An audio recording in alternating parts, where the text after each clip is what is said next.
Hello बच्चों, welcome. यहाँ पे हम क्वेश्चन देखते हैं।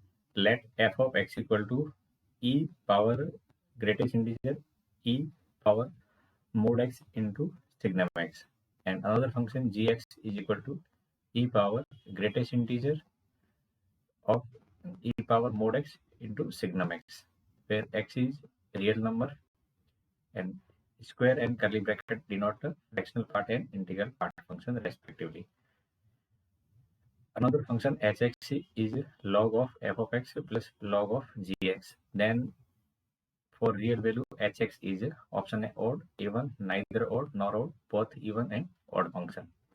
तो देखिए यहाँ पे हमें फंक्शन दो गिवन है, f of x और g of x. क्या गिवन है? तो ये गिवन है e की पावर में फ्रैक्शनल e की power mod x into signum x. ठीक है. और दूसरा फंक्शन g of x से गिवन है e की पावर में ग्रेटेस्ट इंटीजर के अंदर e की पावर मोड x और ये सिग्नम x. ठीक है. तो इन दोनों की मदद से एक थर्ड फंक्शन डिफाइन कर रखा है h ऑफ x, जो है log of f of x plus log of g of x. ठीक है. अब अगर यहाँ पे एज्यूम कर ले, लेट ये जो दोनों के अंदर फ्रैक्शनल के अंदर यहाँ पे देखेंगे और या ग्रेटेस्ट इंटीजर में सेम ही वैल्यू है, तो let y is equal to e की पावर मोड x और ये सिग्नम x. इसको लेट से मैंने y एज्यूम कर लिया है. ठीक है. ये आगे मुझे सिंप्लीफिकेशन में हेल्प करेगा. तो h ऑफ x क्या हो जाएगा? लॉग की प्रॉपर्टी से ये हो जाएगा f of x into g of x. ठीक है. अब f ऑफ x की वैल्यू तो क्या हो जाएगी? अगर मैंने यहाँ पे y इसको पावर को एज्यूम कर रखा है, तो मेरा f ऑफ x बेसिकली क्या है ये देखेंगे. तो लॉग के अंदर f ऑफ x है बेसिकली e की पावर फ्रैक्शनल y और g ऑफ x हो जाएगा e की पावर में ग्रेटेस्ट इंटीजर और ये y है. ठीक है. अब दोनों e यहाँ पे e की पावर में मल्टीप्लाई हो रहे हैं, तो सिंगल a की e के अंदर ये दोनों की पावर क्या हो जाएगी? ऐड हो जाएगी. तो fractional y plus greatest integer y हो जाएगा. अब हम ये भी जानते हैं कि कोई भी फंक्शन का अगर फ्रैक्शनल निकालना है तो वो होता है x minus greatest integer x, या ऐसे कहें कि x की वैल्यू क्या निकल के आती है? तो fractional x plus greatest integer आती है. तो फ्रैक्शनल और ग्रेटेस्ट इंटीजर अगर समेशन में दे रखें तो दोनों मिलके x बन जाते हैं. तो यहाँ पे ये देखेंगे तो ये क्या बन जाएगा मेरा? ये जो वैल्यू है ये बेसिकली ऊपर जो पावर देख रही है ये बेसिकली अब ये बन जाएगा y. तो e की पावर y. ठीक है. ये h ऑफ x है. अब log है, इसका बेस भी क्या है? e है. यहाँ पे जो गिवन log है इसका बेस e कंसीडर करके चलना है, तभी आप ऑप्शन वगैरह तक पहुंच पाओगे. अब log की प्रॉपर्टी क्या कहती है कि जो भी पावर होती है वो आगे आ जाती है. तो y आगे आ जाएगा और यहाँ पे बन जाएगा log e to the base e.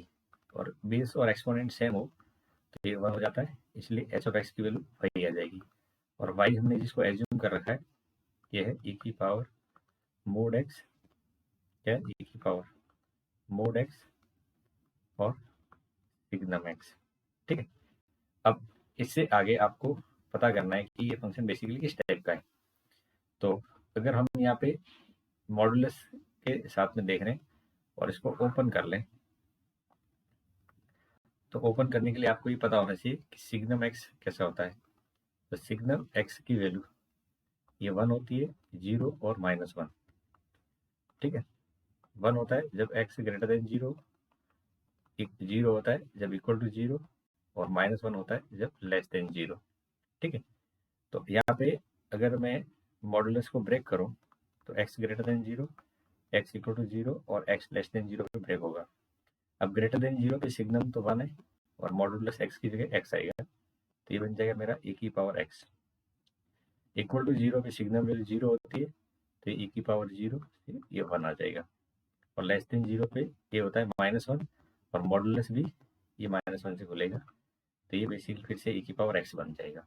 ठीक है, क्योंकि मॉडुलस x भी माइनस और सिग्नम की वैल्यू भी माइनस आएगी। अब ये ऑप्शन से आपको देख के पता करना है कि इवन है या ऑड है।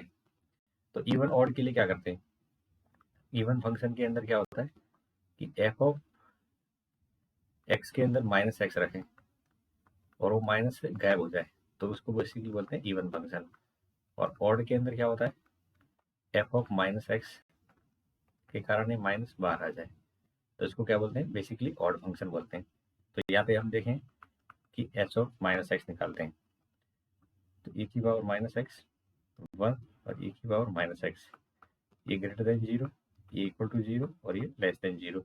अब यहाँ से हम देखें तो ये एच ऑफ एक्स के बराबर भी नहीं है और माइनस के बराबर भी नहीं है, तो हम कह सकते हैं कि ये माइनस का अफेक्ट न तो माइनस बाहर आया न गायब हुआ है, तो नाइदर इवन नॉर ऑड वाली कंडीशन यहाँ पे निकल के आएगी, नाइदर इवन नॉर ऑड। ठीक है, तो ये थर्ड पार्ट इसका करेक्ट हो जाएगा। Thank you.